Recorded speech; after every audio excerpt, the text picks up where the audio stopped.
Bonjour à tous et bienvenue, nous sommes le lundi 29 janvier, il est 14h30 et c'est l'heure de Bonjour CFD et crypto-monnaie. Je vous invite tout d'abord à consulter les avertissements liés au risque. Si vous avez des questions au cours de cette analyse, n'hésitez pas à me la poser dans le chat. Alors quelle est l'actualité des crypto-monnaies? Alors on va voir que côté US, on a Steve Wozniak, le cofondateur d'Apple, qui avait qualifié le Bitcoin comme l'or 2.0. C'est l'entrepreneur qui avait notamment acheté ses premiers Bitcoins alors que le prix était autour de 700 dollars. Le cofondateur donc d'Apple se débarrasse de son stock de Bitcoin. La raison principale étant qu'il ne souhaite pas avoir à surveiller donc les prix du Bitcoin étant donné les oscillations actuelles. On passe ensuite côté Russie avec le gouvernement russe donc qui envisagerait de numériser la monnaie nationale, à savoir donc le rouble, sous une forme de crypto-rouble. Dans l'actualité toujours de la crypto-monnaie, on a des pirates qui ont détourné YouTube Ads pour miner la crypto-monnaie XMR, à savoir le Monero, sur le dos des utilisateurs. Certaines publicités YouTube ont ainsi été détournées plutôt que de s'offrir de coûteuses cartes de graphiques. Donc ces pirates, ces internautes donc ont redoublé d'ingéniosité pour pouvoir avoir accès à plus de puissance de calcul pour miner de la crypto-monnaie. Au niveau international maintenant, le FMI appelle à une pleine coopération face aux risques des crypto-monnaies et souhaite mettre en garde vis-à-vis des hausses violentes des prix. La SEC et la CFTC du côté américain resserrent d'eux-mêmes leur surveillance. Dans une publication du Wall Street Journal, les deux régulateurs financiers américains ont annoncé dédier une partie significative de leurs ressources maintenant à la surveillance de l'industrie des crypto-monnaies. La plateforme CoinCheck a été victime d'un casse très très important, c'est même le casse le plus important donc de l'histoire. Ça a été un casse bien sûr virtuel sur la plateforme japonaise des crypto-monnaies CoinCheck et c'est tout simplement très récent puisque ça date de ce vendredi dernier, le 26 janvier, 3 heures du matin, heure locale, un pirate a procédé à un retrait de crypto-monnaies pour une valeur de 534 millions de dollars, donc c'est le casse du siècle. Nous avons aussi les services de paiement en ligne Stripe qui mettent fin au support du Bitcoin. Récemment, plusieurs sociétés ont également désengagé leur intérêt par rapport au Bitcoin, comme Steam, Microsoft. Maintenant, c'est Stripe qui cite donc que généralement cela apporte des frais élevés et rend donc les micro-paiements inutilisables. Les paiements en crypto-monnaie arriveront dans le même temps, ce qui est assez donc intéressant chez Starbucks. Nous voyons donc des sociétés qui se séparent de certains paiements par rapport aux crypto-monnaies, tandis que d'autres commencent à les adopter. Nous avons enfin la plateforme BitConnect, donc qui s'est écroulée il y a peu de temps. BitConnect maintenant fait l'objet d'un procès intenté aux États-Unis par 6 personnes qui auraient investi collectivement environ 771 000 dollars dans le programme lending de BitConnect, accusant donc la société d'avoir exploité un système de Ponzi en plus de nombreuses violations bien sûr des lois et des valeurs mobilières. Rappelons quand même que la fermeture soudaine donc de la plateforme a entraîné une perte de plus de 95% de la valeur des jetons BitConnect. Enfin, Jimsong, un développeur Bitcoin, rejoint la blockchain Capital. Cette société a récemment ajouté donc ce nouveau membre à son équipe. C'est notamment l'un des premiers développeurs de Bitcoin et ce dernier utilisera bien sûr ses connaissances dans le domaine pour catalyser l'avancement des innovations blockchain. Donc nous allons maintenant voir ensemble les supports et résistances des crypto-monnaies. Alors on démarre avec le BTC USD, le Bitcoin CFD. On aura sur un graphique MT5 bien sûr l'occasion de retrouver les supports sur les 11 100, 10 400, 9 600, des résistances sur les 11 700, 12 300 et 12 800. Du côté du Bitcoin Cash, le BCH USD CFD, nous avons des supports présents sur les 1450, 1200, 900 ainsi que des résistances sur les 1700, 1900 et 2050. Qu'en est-il pour l'Ethereum, le THUSD CFD? Nous avons un premier support au 1150, aussi sur les 1070 et le niveau clé des 1000, des résistances à partir des 1250, 1350 et 1440. On retrouve le XRP USD CFD, à savoir le Ripple, avec un premier support sur les 1,17. Nous avons ensuite le niveau psychologique des 1 et puis des 0,85. Des résistances à partir des 1,30, 1,50 et 1,75. On finit avec le Litecoin USD, donc le LTC USD CFD, et un premier support au 160, 130, 200, des résistances et obstacles à partir des 185, 220 et 250. On va maintenant passer au graphique crypto-monnaie MT5.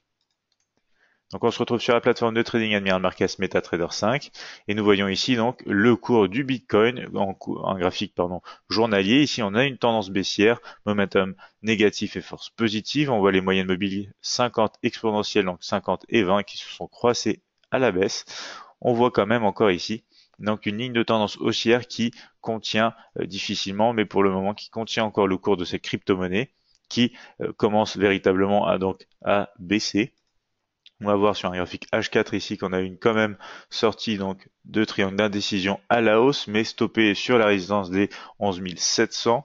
Donc maintenant, c'est un niveau à regarder si jamais on veut attendre un rebond de cette crypto-monnaie, les 11 700 pour première résistance et notamment donc zone intéressante à partir de laquelle on pourrait retrouver tout simplement des opportunités intéressantes. Ici, sur ce graphique H4, on est du coup passé en tendance haussière, même si les moyennes mobiles sont encore en configuration à la baisse. Notre indicateur ici mini terminal nous confirme que l'action du prix est passée plus à la hausse qu'à la baisse. On a un momentum négatif et encore une force négative.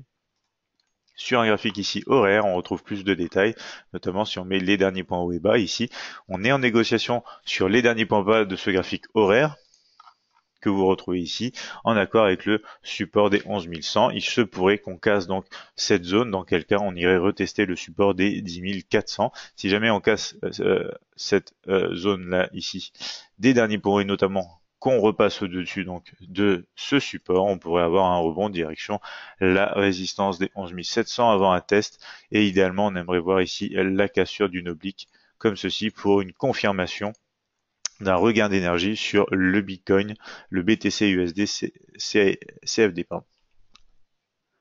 On passe maintenant au BCH-USD, le Bitcoin Cash CFD. On est dans cette zone ici donc de consolidation qu'on a retrouvée donc ici dans le passé. Les moyennes mobiles se sont aussi retournées à la baisse. On est dans un graphique journalier baissier, momentum et force négative. Si on passe en graphique H4, donc on voit un rebond ici qui commence à se faire à partir de la résistance des 1700. Donc ici, on peut avoir une poursuite du mouvement en direction le prochain support et notamment premier soutien dans cette zone de consolidation potentielle. Si on repasse au-dessus de cette résistance des 1700, c'est un petit peu comme sur le Bitcoin, on pourra retrouver ici donc un élan haussier, des confirmations et des scénarios de poursuite à la hausse direction les prochaines résistances. On retrouve un graphique ici H4 déjà haussier, momentum positif et force négative. Donc ici, si on met les derniers points hauts et bas, vous voyez bien que les 1700 ainsi que les derniers points hauts réalisés sur les 1750 environ, donc retiennent pour l'instant la progression du prix. Si on casse cette zone, on peut retrouver quelque chose d'intéressant direction les prochaines résistances avec notamment les 1900, les 2050. On va voir ici en graphique horaire, on essaye plutôt à l'heure actuelle de casser les derniers points bas. On va voir si on peut y arriver, mais vous retrouvez donc toujours cette zone de résistance à surveiller, les 1700. Ici, sur ce graphique horaire, on est déjà passé à la baisse, momentum et force négative. Donc, si ça se poursuit à la baisse, premier objectif sur les 1450 pour le Bitcoin Cash. On passe maintenant à l'Ethereum, le TH USD CFD. On est sorti à la hausse de ce triangle d'indécision. On est repassé donc d'une période de consolidation un petit peu ici à une période de reprise de tendance à la hausse, ici avec une tendance haussière, momentum et force quand même négative. Ici, donc, on retrouve avec plus de détails la cassure de ce triangle d'indécision. On a eu les moyennes mobiles qui se sont aussi retournées. Donc maintenant, on attend une zone de retest dans le cadre d'un graphique H4 en tendance haussière, momentum et force positive. Sur ce graphique horaire, on retrouve plus de structure. Ici, on voit tout simplement le test actuel ici. Voilà. De la zone de support des 1150.